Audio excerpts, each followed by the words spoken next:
Hello everyone, how are you all? I hope you all are doing well. So, I am Mansi, a new UG dropper, Hindi medium student. This is the week analysis part 1. So, इस video में हम बात करेंगे अपने week के analysis की। आपने एक वीक में मतलब एक हफ्ते में पूरा स्टडी, मान लेते हैं हमारा डे मंडे से स्टार्ट होता है पार्ट 1 एंड संडे तक इसका पूरा रूटीन चलता है। सैटरडे तक, संडे को हमारा टेस्ट होता है। उसके अकॉर्डिंग वीक में हमने जितना भी पढ़ाई करी है, जो भी डिस्ट्रैक्शंस हुए हैं या फिर जिस तरीके से आपका डिमोटिवेशन लगा है या फिर जैसे आप स्टार्ट करते हैं फिर उस रिदम से कंप्लीट नहीं हो पाता है, उसके ऊपर पूरा डिस्कस करेंगे। देखिए, जैसे टेस्ट का एनालाइज़ करना बहुत ज़रूरी होता है, सेम वैसे ही है कि हम अपना वीक को एनालाइज़ करें, क्योंकि वीक को जब एनालाइज़ करेंगे देन तभी वो रिजल्ट निकल के टेस्ट में आएगा। ओके, तो हम स्टार्टिंग से बायोलॉजी में क्या पढ़ते हैं, फिजिक्स एंड केमिस्ट्री में क्या पढ़ते हैं, उनका प्रॉपर एनालिसिस आपको करना पड़ेगा। उसके लिए शेड्यूल पहले क्या रहता है, स्टार्टिंग में हम लोग करते हैं जैसे कि शेड्यूल रोज़ का पूरा एक हफ्ते का एक साथ बना के नहीं रखना है कि हाँ पूरे वीक का प्लान कर लिया, ये करना है, फिर एग्जैक्टली वैसे होगा नहीं तो फिर दिमाग ख़राब होने लगता है, पढ़ाई भी नहीं होती।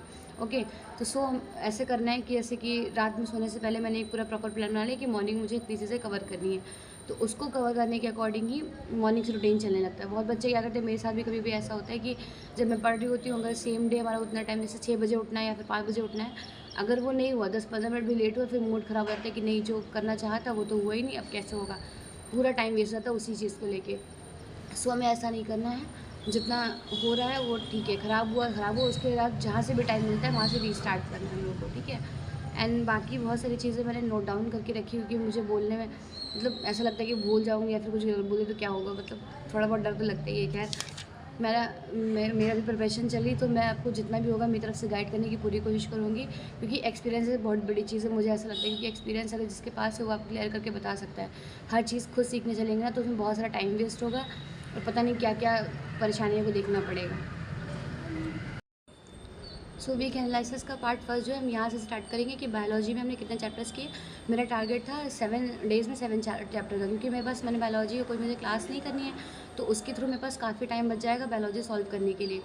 तो मैंने चैप्टर्स बनाए थे 1 to 5 तक, 7 तक, लिविंग वर्ड से लेके स्ट्रक्चर में ऑर्गेनाइजेशन तक। उसमें जो एनिमल किंगडम बीच में चैप्टर आता है, चैप्टर नंबर 4, उसमें यही प्रॉब्लम आती है कि क्वेश्चंस बहुत सारे हैं, मतलब थ्योरी मतलब लगती बच्चों को टफ, मुझे भी लगती थी, लेकिन उसके जो एग्जांपल्स होते हैं, एग्जांपल्स इजीली लर्न कर सकते हैं। अगर मतलब उसको बार बार पढ़ो ऐसे इजीली लर्न होंगे नहीं, लेकिन हाँ करने पर हो जाएंगे, ठीक है। एग्जांपल्स वहाँ से लेके चलेंगे, तो बायोलॉजी को ऐसे कवर करना है, क्योंकि मुझे अभी कोई बायोलॉजी की क्लास प्रॉपर नहीं करनी है, तो क्लास के लिए वो उधर से टाइम बच जाएगा, तो मैं उसको लेक्चर मतलब खुद से बुक रीडिंग करने में इन्वेस्ट कर सकती हूँ, वो काफ़ी ईजी रहेगा और बेनिफिशियल है। क्योंकि हम जब लेक्चर देखते हैं तो हम लोग को लगता है कि सब कुछ आ गया है, फिर जब लेक्चर बंद होता है तो लगता है कि हाँ कुछ कुछ याद आ रहा है, फिर 2-4 दिन बाद सभी भूल जाता है, ये सबके साथ होता है।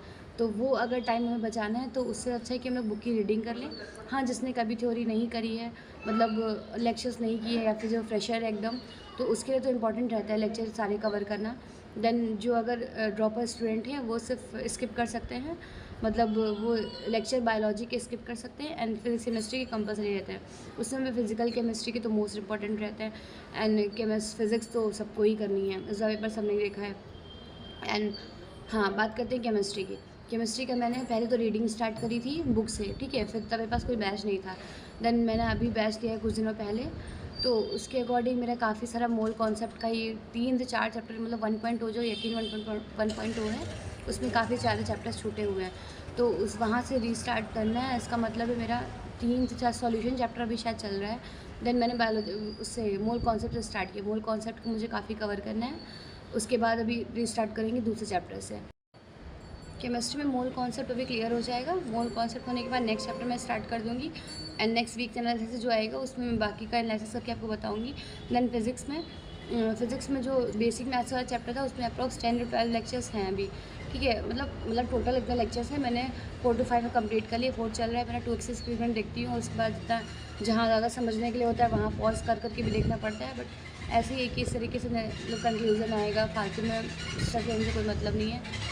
एंड टेस्ट का है तो मैं टेस्ट 1 जो 2.0 आएगा उससे टेस्ट स्टार्ट करूँगी, क्योंकि अभी काफ़ी सारा सिलेबस रह जाएगा, जब तक सिलेबस नहीं कंप्लीट होगा तो फिर टेस्ट देने का कोई मतलब नहीं है, क्योंकि वो मार्क्स बिल्कुल भी नहीं आएंगे फिर।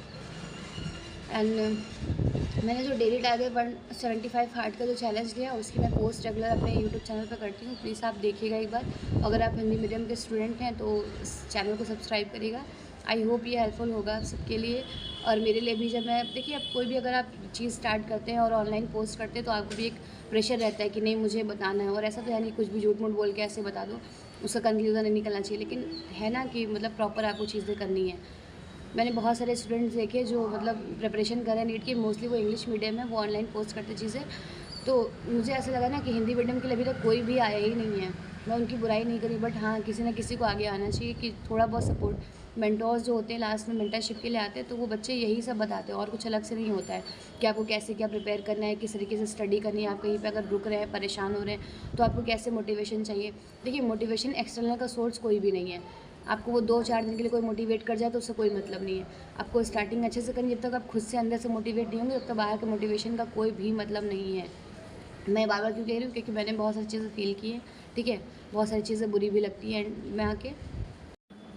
Thank you so much, thank you for watching. Do not forget to like, share and subscribe.